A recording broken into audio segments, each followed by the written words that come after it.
Ini adalah HP yang banyak orang bilang HP terbaik dengan harga 2 juta. Memang sebagus apa sih teknologi yang bakal kita dapat dan bagaimana rasanya menggunakan HP ini? Bersama saya Gangsar, selamat datang di video review Xiaomi Redmi 10. Let's go!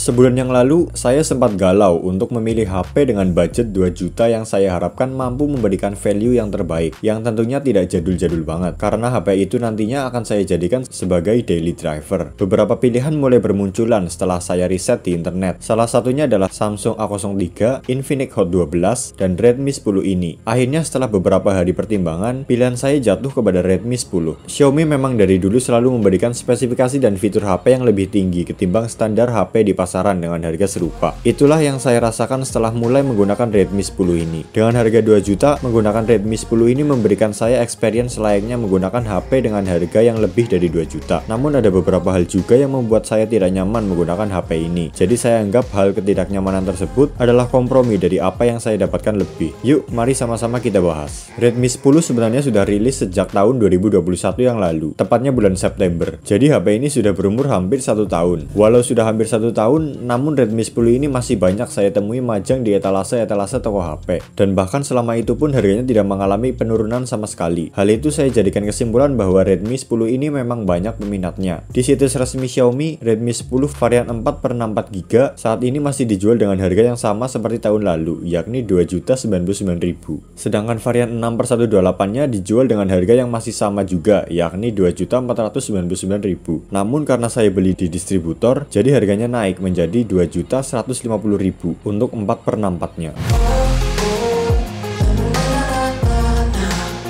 Redmi 10 hadir resmi ke Indonesia dengan membawa 3 jenis warna, yaitu Pebble White, Carbon Grey, dan Sea Blue yang cakep banget menurut saya. Namun stoknya saat saya beli sedang kosong, jadi saya memutuskan untuk memilih warna putih saja, dengan tujuan agar bagus saat direkam dan mampu menampilkan detail ornamen HP-nya. Redmi 10 memiliki dimensi bodi panjang 162 mm, lebarnya 75,5 mm, dengan ketebalan 8,9 mm.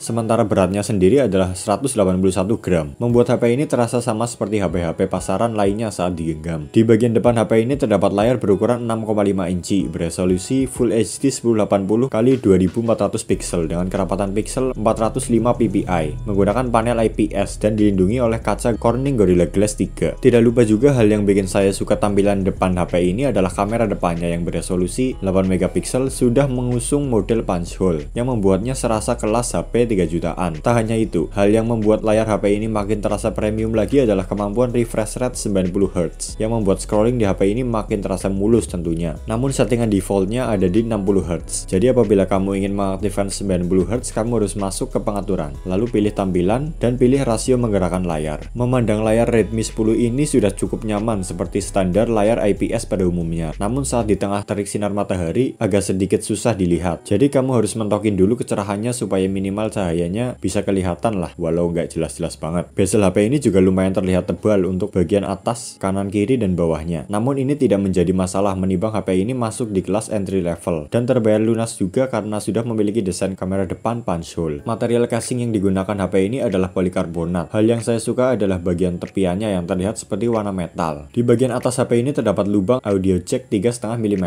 Di sebelahnya ada lubang speaker, sensor infrared blaster, dan lubang mikrofon. Di bagian atas HP ini terdapat lubang mikrofon lagi. Untuk kualitas mikrofonnya sendiri bisa kamu nilai saat ini juga, karena narasi yang sedang kamu dengarkan ini direkam dengan menggunakan Redmi 10 tanpa editing di software audio. Kemudian ada lubang USB Type-C untuk chargernya, dan ada lubang speaker lagi. Jadi HP ini sudah stereo speaker. Di bagian samping kanan terdapat tombol volume up and down, dan tombol power yang juga berfungsi sebagai sensor sidik jari. Untuk kecepatan sidik jarinya sudah lumayan cepat, namun pastikan jarimu dalam kondisi kering. Lalu pemakaian softcase bawaan HP ini juga sedikit membuat fungsi sensor sidik jarinya tidak maksimal, karena ada bagian softcase yang terlalu tebal tebal untuk melindungi layar yang membuat jarimu harus dimiringkan beberapa derajat ke belakang saat menempelkan jari ke sensornya agar tidak menabrak bagian softcase ini. Rasio keberhasilannya saat menggunakan casing adalah 7 dari 10 percobaan, sedangkan saat tanpa menggunakan casing adalah 9 dari 10 percobaan. Di bagian kiri samping HP ini ada slot SIM yang berjenis hybrid. Jadi kamu harus memilih untuk menggunakan 2 SIM atau 1 SIM dan 1 microSD. Di video unboxing Redmi 10, saya sedikit keheranan dengan hal ini karena saya pernah menonton video unboxing Redmi 10 di channel Gadget In, dan di sana Redmi 10 ini menggunakan slot SIM dengan formasi 2 nano SIM plus 1 microSD, dan tampilan boxnya pun berbeda dengan milik saya. Saya bisa mengambil kesimpulan hal itu terjadi mungkin karena Redmi 10 yang di unboxing oleh Bang David adalah Redmi 10 produksi tahun 2021, sedangkan Redmi 10 yang saya punya adalah produksi tahun 2022, seperti yang tertera di dashboardnya. Beralih ke bagian belakang HP ini terdapat susunan kamera belakang sebagai berikut. Paling atas ada kamera ultra wide beresolusi 8 megapiksel. Di bawahnya ada kamera utama yang beresolusi 50 megapiksel. Di bawahnya lagi ada kamera makro 2 megapiksel. Di sebelah kanannya ada kamera depth sensor 2 megapiksel, dan di atasnya ada LED flash. Dari kejauhan frame kamera belakang HP ini terlihat sangat besar ya. Namun pada bagian bawah ini sebenarnya hanya hiasan saja yang bertuliskan AI Cam. Kemudian back cover HP ini menggunakan finishing matte tanpa tekstur yang membuatnya masih agak licin ketika digenggam. Jadi saya sarankan kamu untuk menggunakan casing yang bertekstur supaya tidak licin dan mengamankan HP ini dari goresan-goresan. Oh ya, tidak lupa juga ada tulisan Redmi berwarna silver. Dari segi desain, Redmi 10 ini juara buat saya. Untuk HP kelas entry level, penampilan HP ini tidak membuatnya kelihatan seperti HP murah.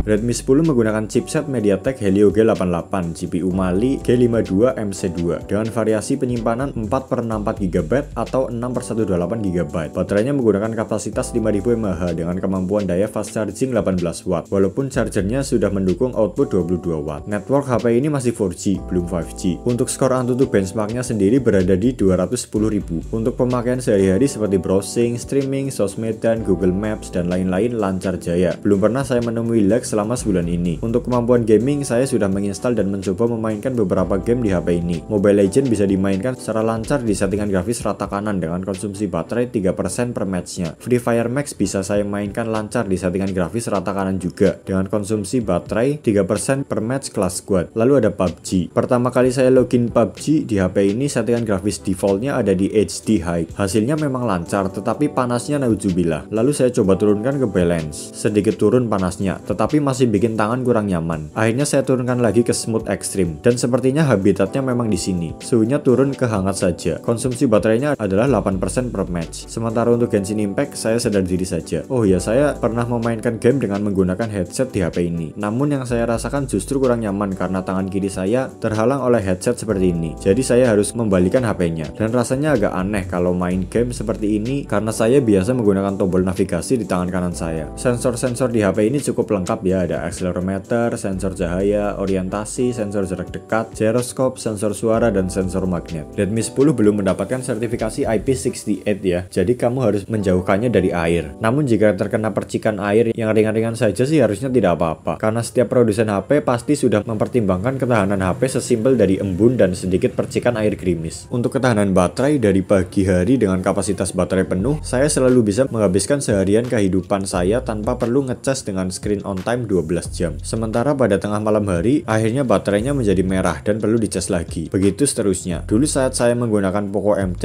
yang memiliki kapasitas baterai 6000 mAh, saya bisa mendapatkan 1,5 hari tanpa ngecas. Untuk kecepatan ngecas Redmi 10 ini hanya dibutuhkan waktu 2,5 jam saja untuk mengisi baterai dari 5% hingga 100. Untuk kualitas speaker menurut saya cukup menggelegar karena sudah stereo speaker. Namun detail instrumennya agak kurang menurut saya.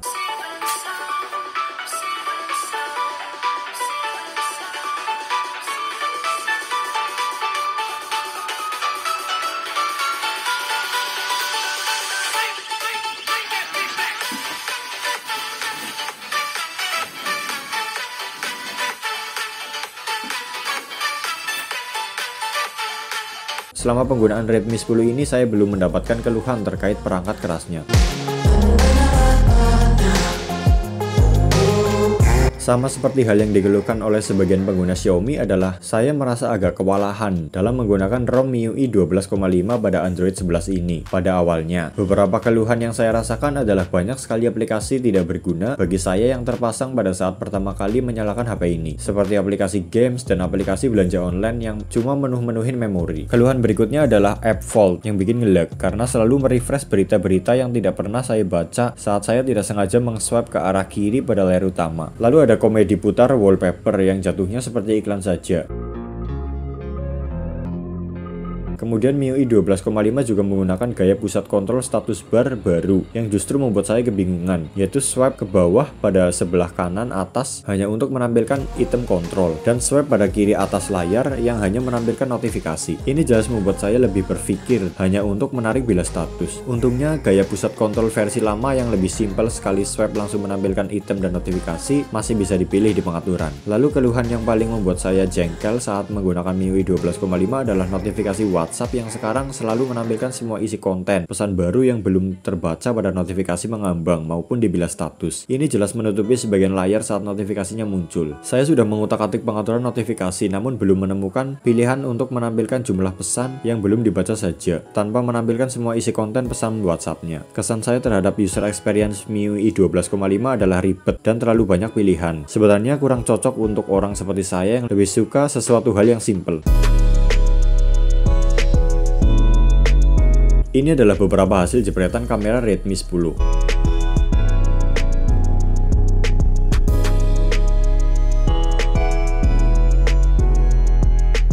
Menurut saya foto yang dihasilkan cukup kontras, namun detailnya masih kurang. Oh ya, untuk menggunakan resolusi 50 megapiksel kamu harus mengaktifkannya di pengaturan ya. Jadi defaultnya hanya menggunakan resolusi di bawahnya. Dan menurut saya hasil jepretan 50 megapikselnya pun masih kurang detail.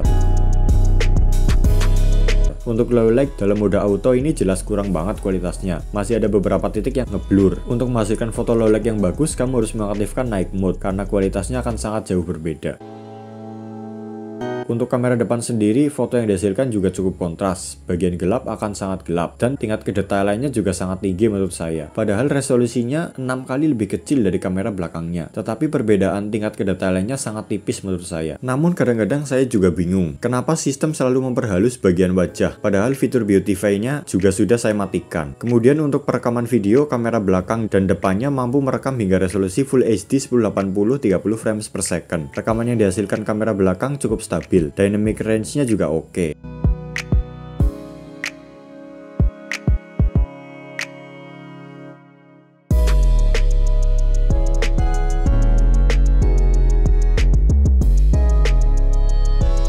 Sedangkan untuk kamera depan juga sama stabilnya, namun tidak cocok untuk merekam cahaya dari langit yang terlalu tinggi karena akan membuat hasil videonya rentan overexposure. Dari sektor kamera menurut saya Redmi 10 ini nilainya cukup saja. Saya lebih enjoy menggunakan kamera Poco M3 karena lebih detail dan kontrasnya juga hampir sama, padahal harganya lebih murah.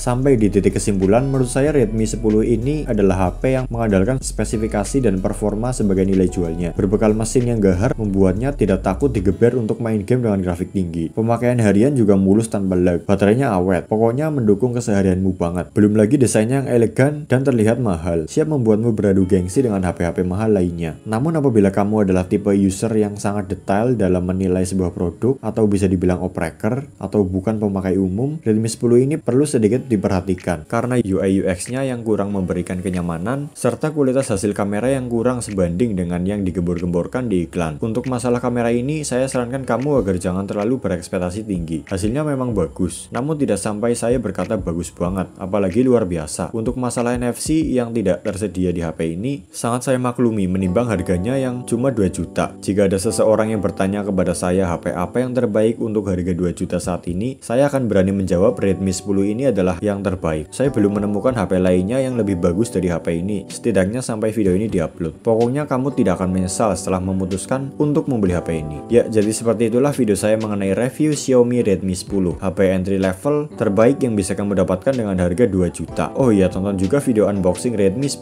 ini agar kamu bisa tahu apa saja yang didapat di dalam paket pembelian HP ini. Like video ini jika kamu suka, komen apabila ada pertanyaan dan pendapat, share apabila kamu merasa video ini bermanfaat juga untuk teman-teman kamu yang lain, dan jangan Jangan lupa juga untuk hit the subscribe button di bawah agar kamu tidak ketinggalan dengan video-video saya selanjutnya tentang dunia gadget yang akan saya upload rutin seminggu sekali setiap hari Senin. See you next time dan bye.